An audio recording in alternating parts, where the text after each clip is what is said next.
Hello बच्चों, आज मैं आपको एक क्वेश्चन कराने जा रहा हूँ जो कि बहुत ही इंपॉर्टेंट है। ठीक है, क्यों? क्योंकि बच्चा इसमें कंफ्यूज इसलिए होता है क्योंकि वो जनरली बहुत से बच्चे जो कोनिक है वो 11th में करते नहीं है अच्छे से, जिस कारण से पैराबोला में उन्हें प्रॉब्लम जाती है। पैराबोला के किसी भी कोनिक के टाइप के क्वेश्चन में जब उसे थोड़ा घुमा के पूछा जाए।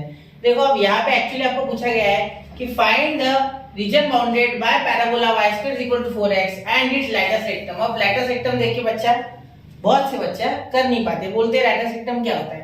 तो मैं आपको शॉर्ट में बता दूं कि लैटिस रेक्टम यहाँ आती है किसी भी पैराबोला की, याद रखना।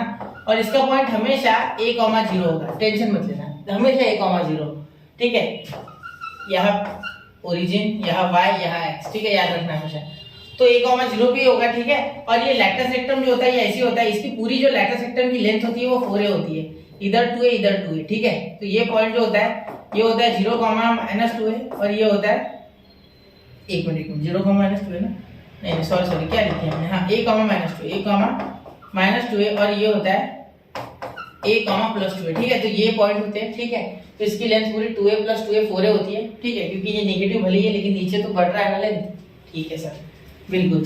तो यहाँ लैटिस रेक्टम और आपको इस पैराबोला के बीच में का एरिया पूछा गया है, तो ये एरिया है बाउंडेड बीच में। ठीक है, तो ये लाल रंग का जो एरिया है, देखो मैं बाउंड्री बना रहा हूँ, ये पूरा आपको निकालना है। ठीक है, इस तरीके से देखो, यहाँ मैंने डार्क कर दिया। ठीक है, समझ रहे हो? ठीक है, तो वो एरिया आपको निकालना है। तो बहुत ही आसान है, क्वेश्चन बिल्कुल हार्ड नहीं है। देखो सिंपली क्या करना है आपको, सबसे पहले आपको लिखना है y² = 4x। ठीक है, देयरफॉर यहाँ एक नाम दे दो, चाहिए तो यहाँ दे दो a, यहाँ दे दो b। ठीक है, और यहाँ दे दो एक c। ठीक है, कोई दिक्कत नहीं है, दे सकते हो आप नाम। ठीक है, तो सबसे पहले देयरफॉर लैटिस रेक्टम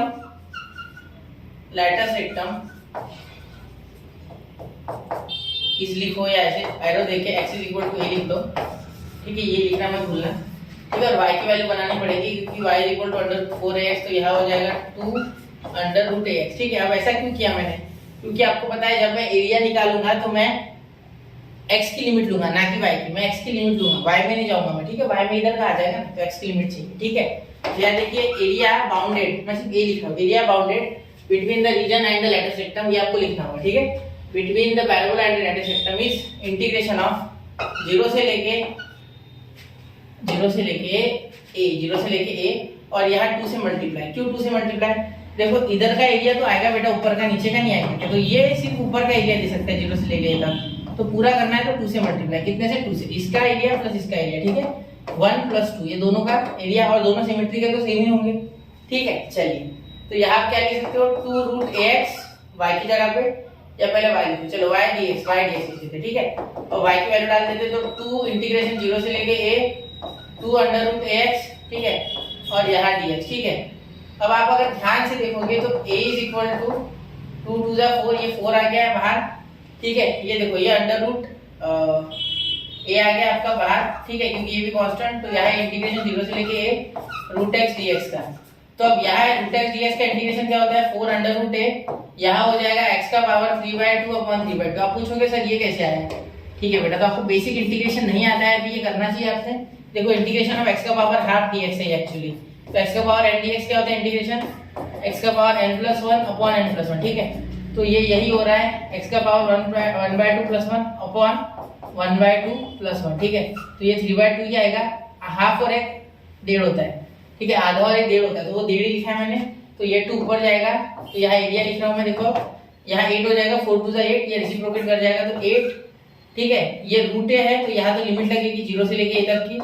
तो यहाँ ध्यान दो मेरी बात पे, यहाँ a रखो, अपर लिमिट a का पावर 3/2 माइनस 0 का पावर 3/2। ठीक है, 0 का पावर 3/2 अपॉन ये जो ये 3 आ जाएगा। ठीक है, तो यहाँ एरिया जो है वो आपका आ गया, ध्यान देना।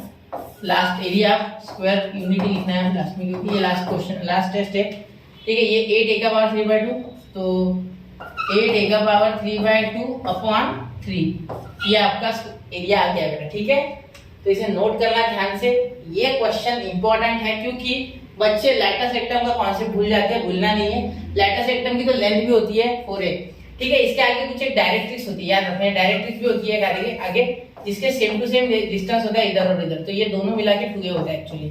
ठीक है, लेकिन वो छोड़ो, वो तो कॉन्सेप्ट हमारा हम कोनिक में सीख चुके हैं, मैंने आपको वो जब लेक्चर बनाया था इसका फर्स्ट, उसमें बताया था। ठीक है, तो यहाँ ये क्वेश्चन बेटा समाप्त होता है। उम्मीद है आपने नोट किया होगा। आपको फील आया होगा, ठीक है। तो अगर नहीं फील आया तो एक बार वापस से देखिए, पढ़ते रहे, आगे बढ़ते रहे बच्चों, स्टडी विद मी के साथ बने रहे। ऐसे ही आपको वैल्यूएबल कंटेंट प्रोवाइड करने की जिम्मेदारी मेरी है, ठीक है। आपको देखना इसलिए है क्योंकि आपको आईएमपी क्वेश्चन आने चाहिए, और आईएमपी क्वेश्चन के साथ साथ बेसिक से कॉन्सेप्ट समझाना ही मेरा काम है, ठीक है। और कोई दिक्कत हो तो कांटेक्ट कीजिए, कमेंट में कांटेक्ट कर सकते हैं मुझसे। पढ़ते रहे, आगे बढ़ते रहे। जय हिंद, जय भारत।